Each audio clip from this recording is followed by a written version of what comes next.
5 seconds.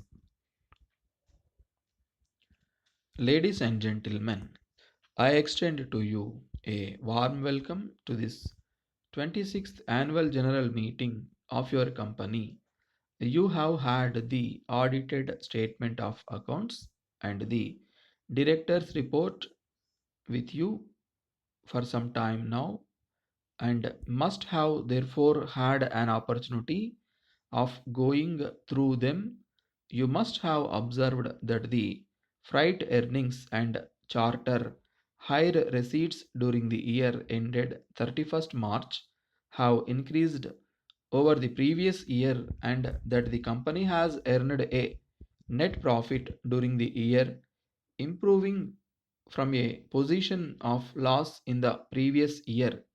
I am sure that the shareholders will be pleased with the results achieved by the company. The working of the company during the first 6 months of the current year has continued the pace of recovery and has shown a substantial increase in the earnings. During this period, both the freight earnings and charter hire receipts have increased considerably comparing to the previous year, registering an increase of 10%. This trend is expected to continue in the near future. The market during the financial year maintained its overall strength, although there were several patches in between when the market was subdued. The rise and fall in the market, which commenced in early January this year, lasted till around May, supported in the main by increasing grain shipments to United Kingdom, largely from United States of America. There was also a general improvement in the steel trade, which boosted shipments of iron ore and coal. These factors indicate a favorable climate on the demand side in the future. We are also witnessing a welcome trend, particularly in the tanker industry, to extend the life of aging vessels by carrying out special repairs instead of placing orders for new buildings. All these developments underline the general optimism about the market trend in the future.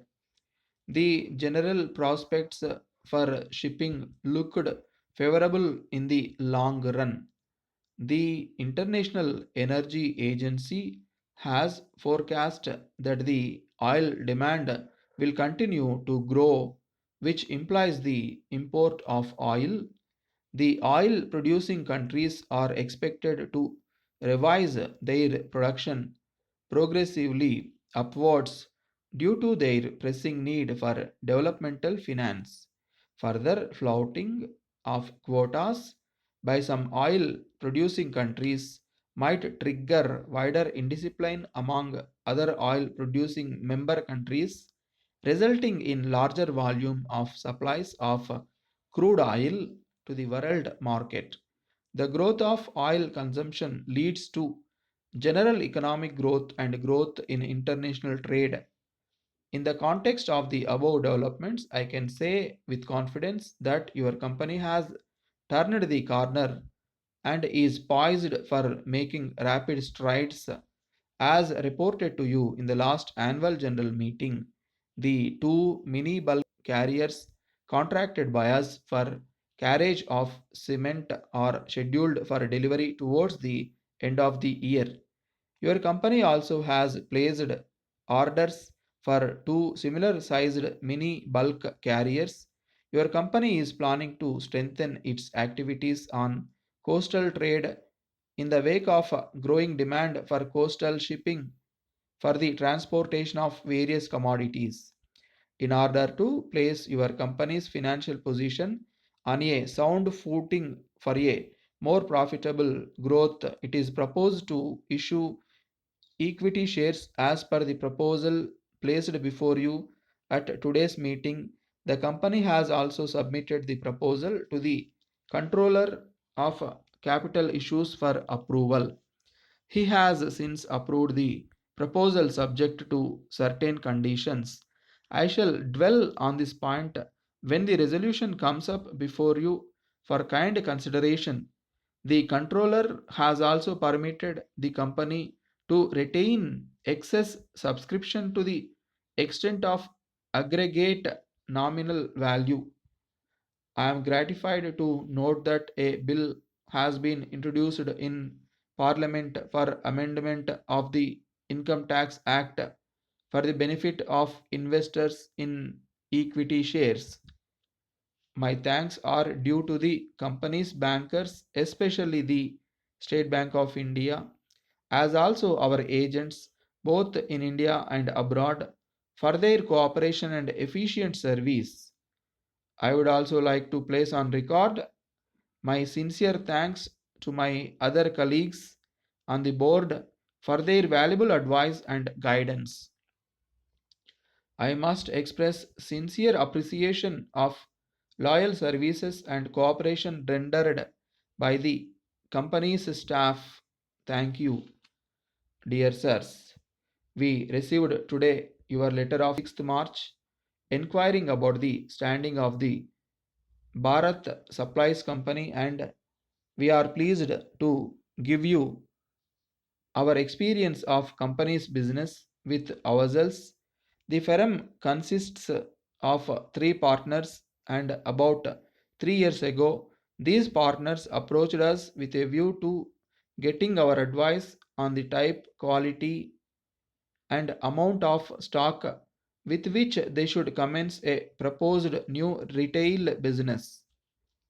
All the three persons had recently been discharged from the Navy service and were eagerly interested to open a shop in the main shopping center of this city.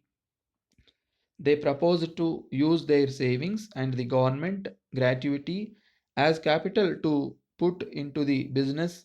We supplied them with the preliminary stock needed and advised them on such matters as shop furniture and the general arrangement of the premises.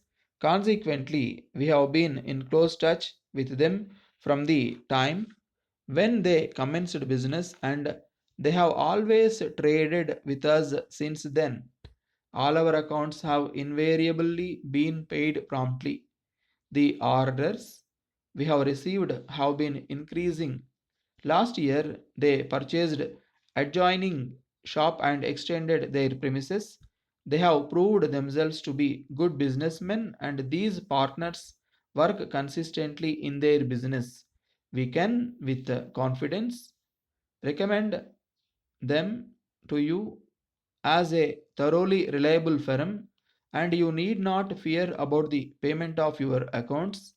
In fact, we would be prepared to guarantee any credit they may so desire to obtain from you up to 10,000 rupees, provided we receive from them a 4% return on the amount of the guarantee. We shall be pleased to answer any specific enquiries you may wish to make about the firm so far as we can do so. Yours faithfully,